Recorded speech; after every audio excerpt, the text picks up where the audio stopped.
Hola, ¿qué tal? Bienvenidos, bienvenidas a Impacto Económico. Les saluda Luis Francisco Blandón desde Caracas, Venezuela. Vamos de inmediato con titulares de la jornada. En América Latina y durante la reunión de trabajo con gobernadores y alcaldes, el presidente de Venezuela, Nicolás Maduro, ratifica la importancia de la unión cívico-militar para mantener la estabilidad nacional. En contexto, la crisis de los educadores en Paraguay, paro nacional y huelgas exigen mejoras laborales para el sector. Y en Economía 360 observaremos cómo el desprecio de Europa por los intereses de Rusia impiden lograr un acuerdo sobre el conflicto en Ucrania.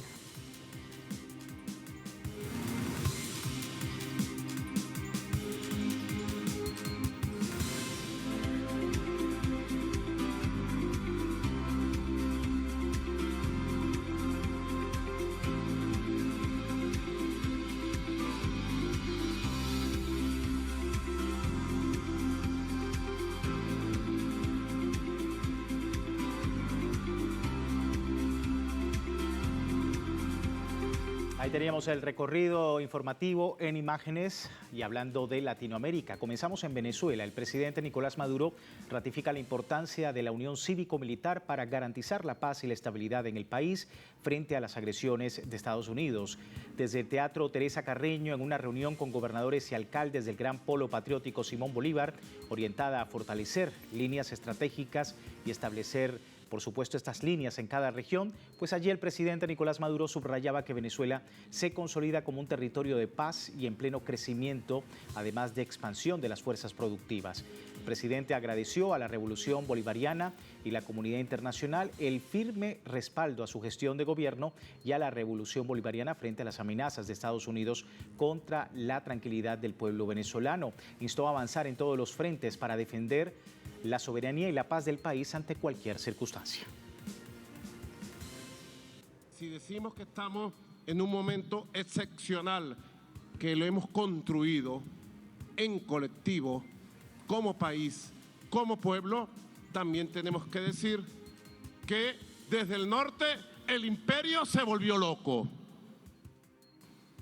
y ha renovado como un refrito podrido sus amenazas a la paz y a la tranquilidad de Venezuela. Así que avanzar con la 7T, avanzar en todos los frentes de manera simultánea y prepararnos para ganar la soberanía y la paz en cualquier circunstancia que se presente en los días, meses y años por venir, para volver a derrotar al imperialismo norteamericano en cualquier variante que ellos pretendan contra nuestro noble, pacífico, trabajador y amado pueblo de Venezuela.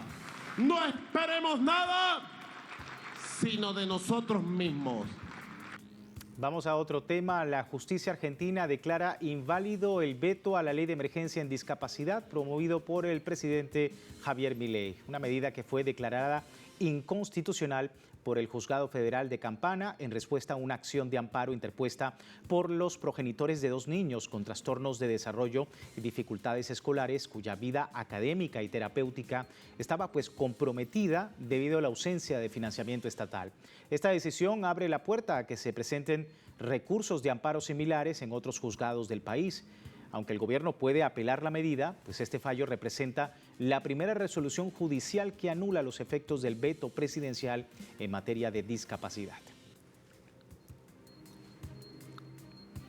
Vamos ahora a Centroamérica, específicamente en Honduras, porque su economía mostró un crecimiento de 3,9% en el primer semestre de 2025. Así lo dio a conocer el informe del Banco Central de esa nación. Crecimiento impulsado por la demanda interna, flujo sostenido de remesas y exportaciones agroindustriales. El Banco Central destacó el dinamismo en sectores estratégicos en la intermediación financiera, apoyada por créditos gubernamentales. Telecomunicaciones también con la expansión de redes digitales, la agricultura a través del café, granos básicos y caña de azúcar. Y ahora el país se proyecta un crecimiento de 3,5 y 4,5% en 2025, con una inflación controlada del 4 al 5%.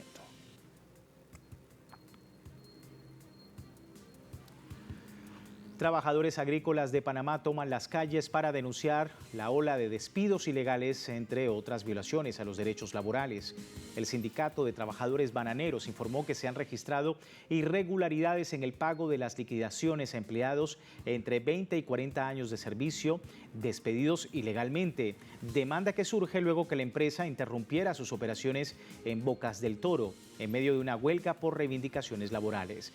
La empresa justifica la desincorporación de más de 4.000 trabajadores con la supuesta pérdida de más de 75 millones de dólares.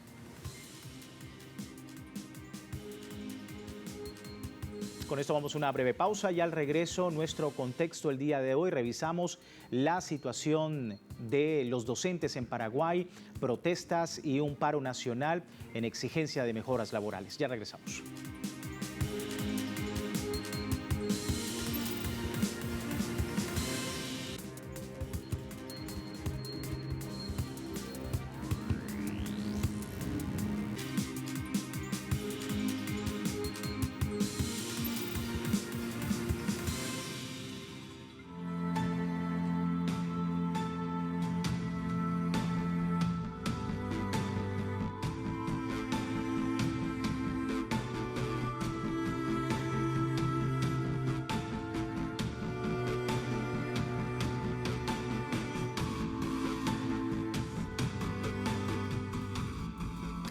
Gracias por seguirnos en Impacto Económico. Hoy en nuestro contexto nos ubicamos en Paraguay. Allí se cumplió el segundo día de paro nacional para exigir mejoras laborales por parte del sector de educación. Veamos parte de los datos. Miles de educadores marcharon hacia el Ministerio de Educación y Economía en el segundo día de un paro nacional que cesa toda actividad en las escuelas públicas. Los gritos de 8,6% justo resonaron frente a las instituciones que ofrecen un 3,6% de aumento, según la Organización de Trabajadores de la Educación. Silvio Piris, líder de la Federación de Educadores, denunció la hipocresía gubernamental y dijo que niegan los recursos para la educación, pero aprueban aumentos millonarios para parlamentarios. La protesta exige además 2,2 billones de guaraníes, equivalente a más de 314 millones de dólares para infraestructura escolar, la creación de puestos para psicólogos y fonoaudiólogos, y una reforma urgente de la caja fiscal que eleva la edad de jubilación a 62 años. El paro, que comenzó el 18 de agosto, escalaría a finales de mes si el gobierno insiste en negar la mesa de negociación. Los docentes paraguayos denunciaron que el Ministerio de Educación trató de excluirlos de las instancias de negociación.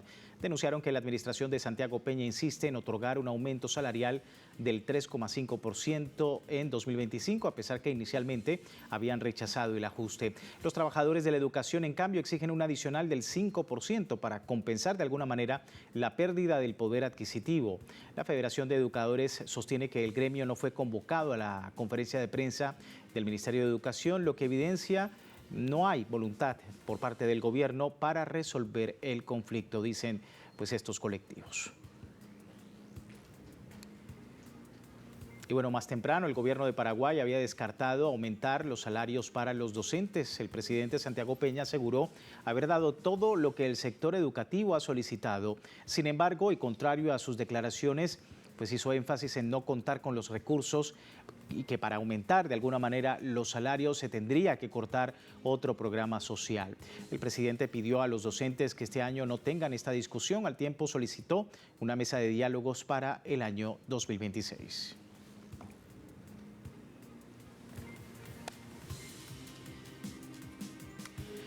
Con esta situación en Paraguay vamos a una segunda pausa en nuestro impacto económico y al regreso observamos cómo el desprecio de Europa por los intereses de Rusia pues impiden de alguna manera lograr un acuerdo sobre el conflicto en Ucrania. Ya regresamos.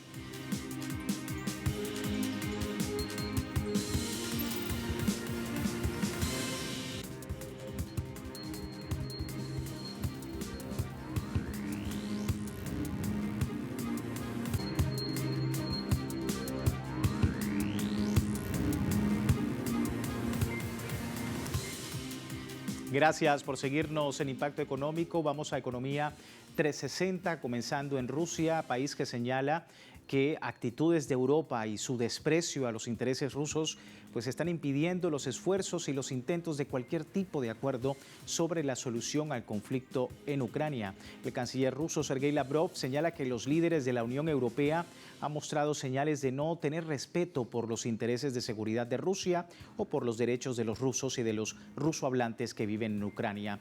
Lavrov agregó que estas conductas no han permitido realizar acuerdos a largo plazo, ya que tras reunirse líderes en Washington solo se han debatido garantías de seguridad para Ucrania o para la Unión Europea, pero no para Rusia. Afirmó que las declaraciones políticas firmadas en las cumbres de la Organización para la Seguridad y la Cooperación de Europa en 1999 y 2010 fueron mediante un consenso que exige seguridad en una forma que convenga a las partes.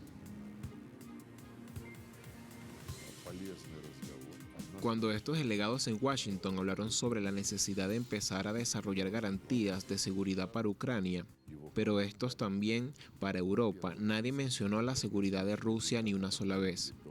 Si bien el documento de la OCE que cité exige una seguridad que beneficie a todos, hasta el día de hoy una actitud arrogante hacia el derecho internacional, hacia esas promesas a menudo falsas y garantizadas sobre el papel, se perciben en la manera en que estos ciudadanos abordan la actual crisis ucraniana.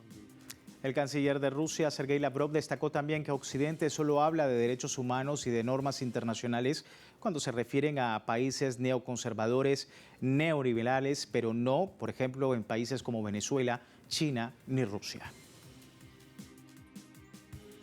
Cuando discuten cualquier tema de política exterior relacionado con países liderados por personas que no pertenecen a su bando, ni al de los neoconservadores, ni al neoliberal, ya sea Venezuela, China, Rusia o incluso Hungría y muchos otros países, siempre relegan las exigencias de garantizar los derechos humanos en el marco de un orden mundial basados en normas. Si analizamos en retrospectiva lo que han dicho sobre Ucrania a lo largo de todos estos años, no encontraremos la frase derechos humanos, aunque la prohibición total del idioma ruso en todas las esferas de la actividad humana probablemente deberían haber indignado a estos padres de los principios democráticos. En otro escenario, el gobierno de Armenia y la República Islámica de Irán firman acuerdos bilaterales para fortalecer los lazos de cooperación entre ambas naciones. Los líderes de Irán y Armenia firmaron al menos 10 documentos de cooperación en el ámbito cultural, social, turístico, industrial y educativo.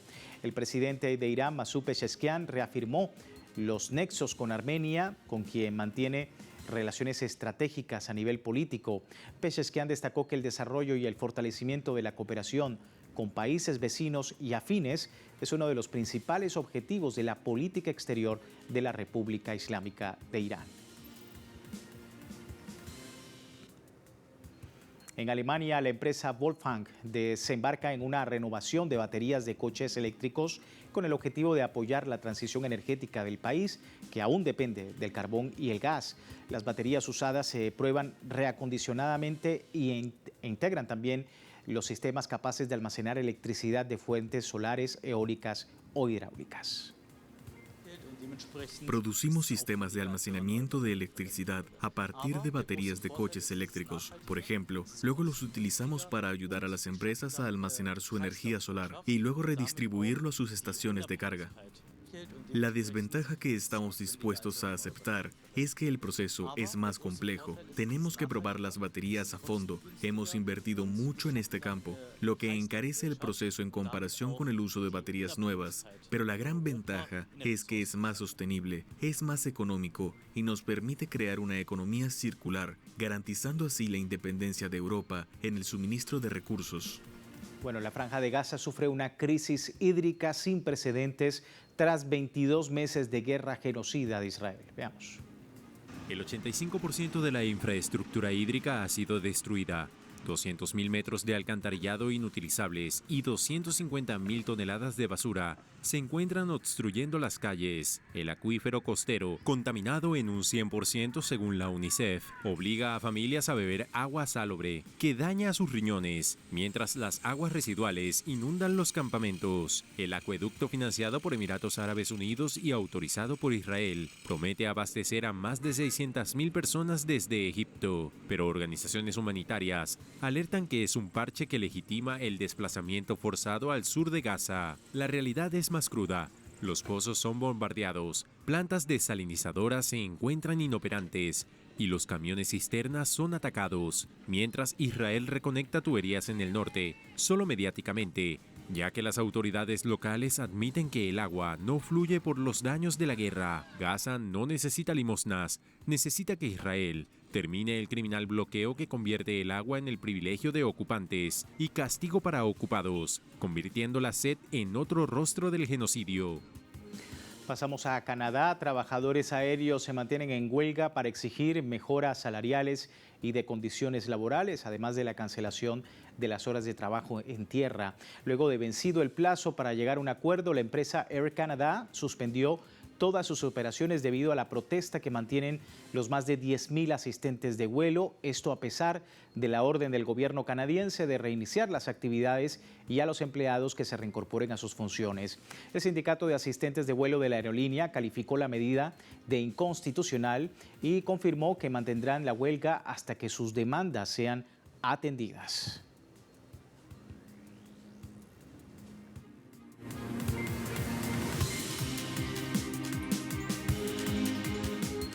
Vamos ahora con indicadores petroleros al cierre de la presente jornada. Comienzo con el barril de petróleo intermedio de Texas, que como vemos marca $62.51. Es una caída de solo 91 centavos de dólar. El barril del Brent de referencia en Europa se ubica con $66.01. Es una pérdida de solo 59 centavos de dólar. Y el crudo promediado por la OPEP marcó 68.21, una caída de 43 centavos de dólar al cierre de la jornada. Con esto finalizamos nuestra emisión de Impacto Económico. Les recuerdo www.telesurtv.net, siempre con nuestra señal en tiempo real desde cualquier parte del mundo. Y también en Telegram, el servicio informativo de Telesur, las 24 horas del día a través de nuestra fuente económica. Será hasta una nueva oportunidad. Gracias por seguirnos.